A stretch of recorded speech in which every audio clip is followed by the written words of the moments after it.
In March 2020, the unemployment rate in Malaysia began to rise from 3.4% in the corresponding month of the previous year to 3.9%.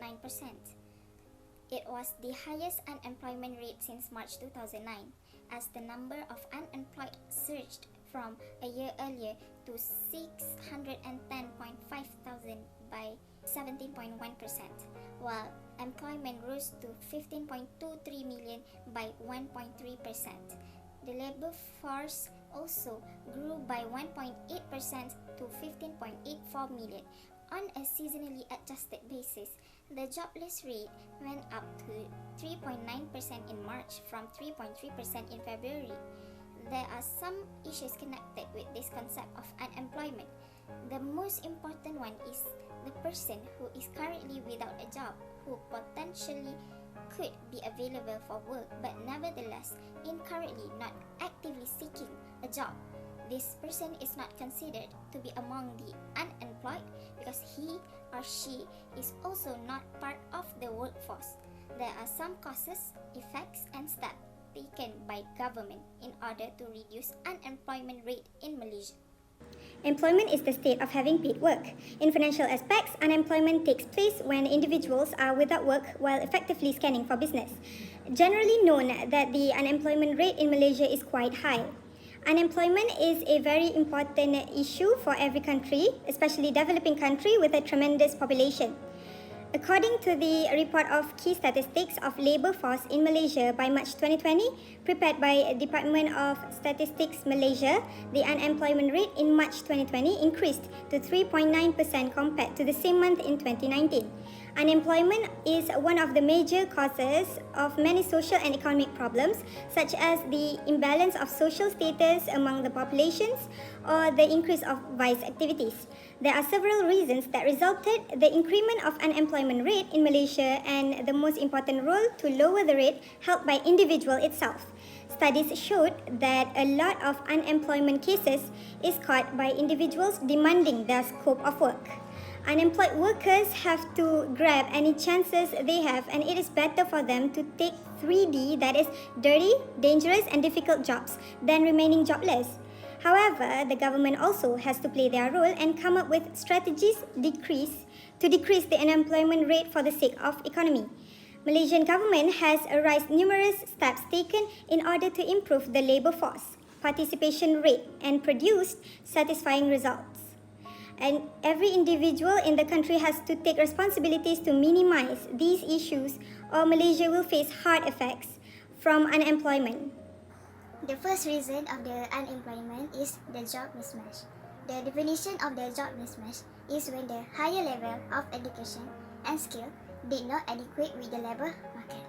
This also can be seen when the lower of education and skill of the job seekers that makes them not to function properly in the labour market.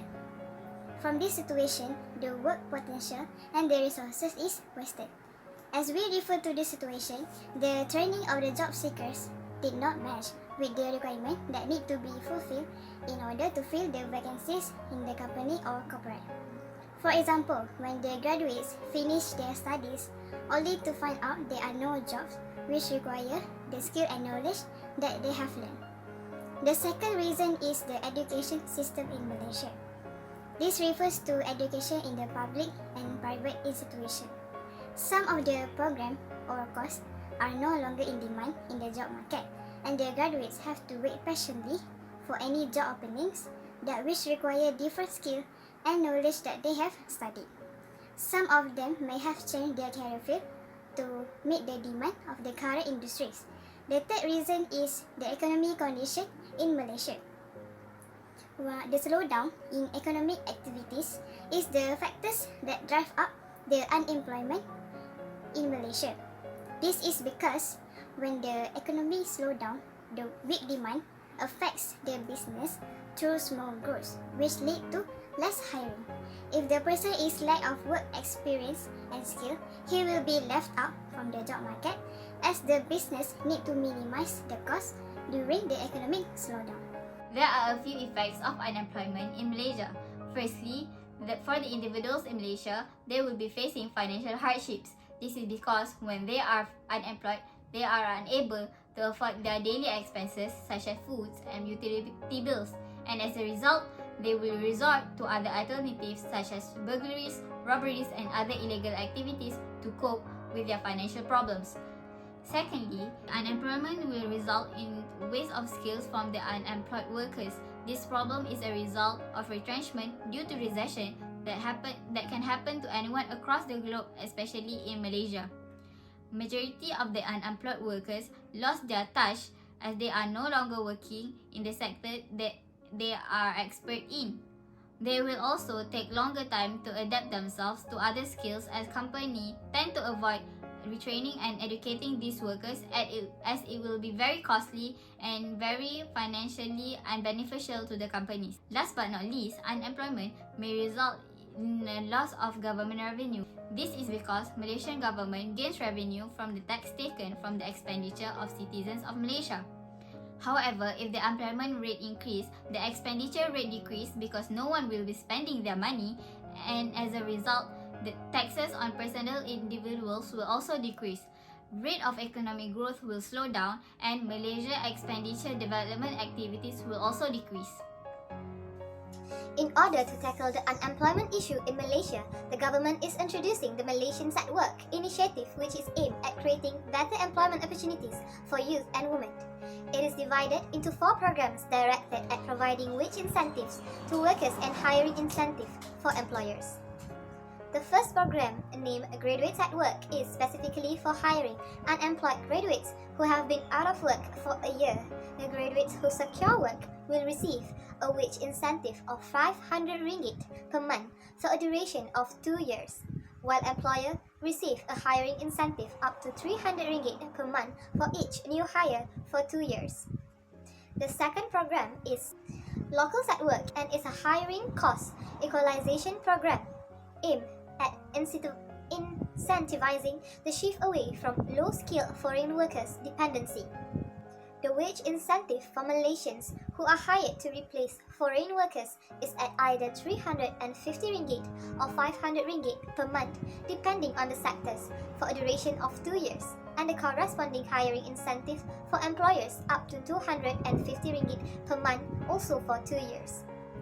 The final program offered is called Apprentice at Work, is a technical and vocational education and training TVET incentive program, which is aimed at encouraging more youth to enter TVET courses in the form of additional 100 ringgit per month on existing allowance for trainees on apprenticeship. The government will also extend the double tax deduction on expenses incurred by companies participating in Scheme Latihan Dual Nasional (SLDN) for another 2 years. In addition, the double tax deduction currently given to companies undertaking Structured Internship Program (SIP) that is approved by Talent Corporation Malaysia Berhad, Talent Corp, will be expanded to include students from all academic fields rather than just engineering and technology. To conclude all of the above, unemployment rate in Malaysia is higher than employment rate. Reasons of unemployment are mostly because of the job mismatch, the education system in Malaysia, and the economy condition, and also lack of entrepreneurship skills among youth. Unemployment is a serious issue for any economy, especially in Malaysia. It creates negative effects to unemployed as they are jobless and suffering from the worst prospect to find a new job. For examples, effects are it will lead to financial hardship, effects on families when family income falls and their spending will be tremendously reduced. Effects social life of Malaysian will result to lost job skills within the unemployed people and may result to loss in government revenue. Those who are with job feel less secure to keep their jobs in the future.